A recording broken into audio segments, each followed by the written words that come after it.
Oui, bienvenue encore sur la chaîne de BSB's Togo Inc. Et sur ma chaîne personnelle.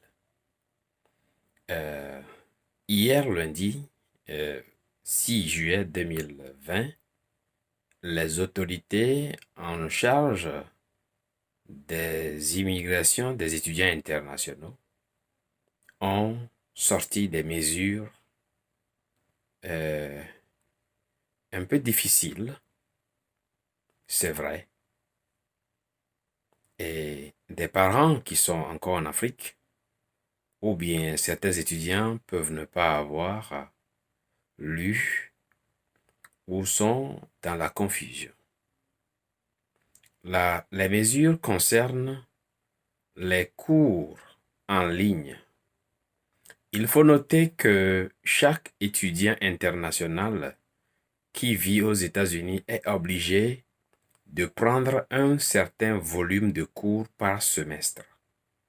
En raison de la crise sanitaire qui sévit et qui secoue le monde entier, la même institution de la branche de l'immigration, le CEVP, a autorisé que des cours soient pris en ligne pour le printemps et l'été. Spring and Summer. Maintenant que la réouverture des universités se fait annoncer, malgré l'état critique de la crise sanitaire liée à COVID-19, ces mesures viennent exacerber le stress des étudiants internationaux. La situation étant, ces mesures indiquent que les étudiants, notamment vivant aux États-Unis ou en cours de vouloir venir, dans la catégorie de visa F1 ou M1. F1, c'est purement pour les étudiants. M1, c'est pour ceux qui viendront pour une formation technique donnée. Ces deux catégories d'étudiants ne pourront plus prendre des cours en ligne. Si des universités avaient déjà validé le dossier d'admission des étudiants et dont cette validation concerne uniquement que des cours en ligne, les institutions américaines ont instruit leurs ambassades de ne pas délivrer des visas.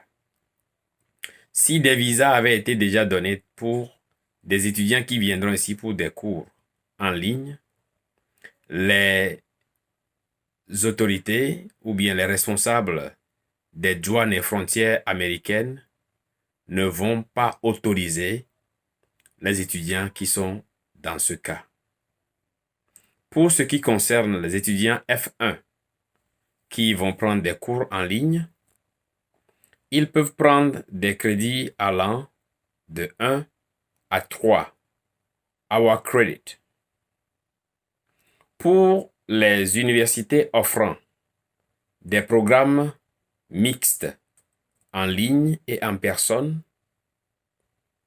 ceux-ci, que ce soit F1 ou M1 en général, ils peuvent prendre entre 1 et 3 heures de crédit, 1 to 3 hours credit, et au même moment qu'ils prennent des cours en personne. Dans ce cas précis, les responsables des universités concernées en charge du dossier d'immigration des étudiants ont l'obligation de renseigner la fiche signalétique de ces étudiants-là, indiquant qu'ils sont en train de prendre un cours, sinon des cours mixtes, en ligne et en personne. Cette dernière mesure concernant les cours mixtes ne concerne pas des étudiants avec le visa F1 qui sont venus aux États-Unis ou qui viendront aux États-Unis uniquement que pour le programme de perfectionnement linguistique, notamment en anglais. De même, cela ne concerne pas les étudiants qui viendront avec le visa M1, qui viendront pour une formation vocationnelle. D'ailleurs, dans les deux cas, pour la langue et les étudiants des formations techniques, les cours en ligne ne sont pas autorisés et donc cette mesure ne s'applique pas.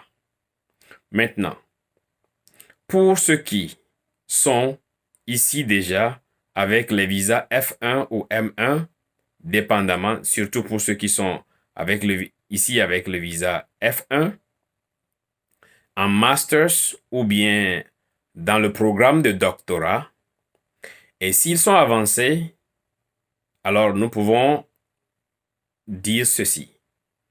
Ne paniquez pas, ne vous lamentez pas, ne vous stressez pas. Vos professeurs qui vous encadrent sont ou ont été aussi des étudiants, et dans le cas où vous avez fait vos cours théoriques et vous êtes en phase de rédaction ou de recherche, vos professeurs peuvent vous autoriser à prendre. Supposons que dans votre université, le plafond d'heures de crédit qu'il faut prendre, c'est 18 par semestre. Les professeurs peuvent vous autoriser à aligner 12 heures de crédit, ce qui donne alors suffisamment satisfaction par rapport aux règles. Et donc, votre statut légal de présence sur le sol américain ne souffrira pas. Ne prenez pas une mesure pour vous faire du mal. Chaque jour est une vie. Chaque chose qui arrive dans la vie d'un être humain et qui ne le tue pas, le rend plus fort, sinon plus sage, sinon ça lui permet d'apprendre quelque chose. À l'état, il est quand même difficile de vivre comme un étudiant international actuellement aux États-Unis, mais nous devons rester tous positifs en supportant les parents, les gens de nos pays d'origine et surtout les gens qui nous ont accueillis aux États-Unis. Quel que soit ce qui se passe, il n'en demeure pas moins que nul n'a la solution aux problèmes qui secouent le monde entier actuellement. Le problème qui reste sur le tapis, c'est la survie. Si on survit, le reste, on va le mettre dans les détails. Et donc,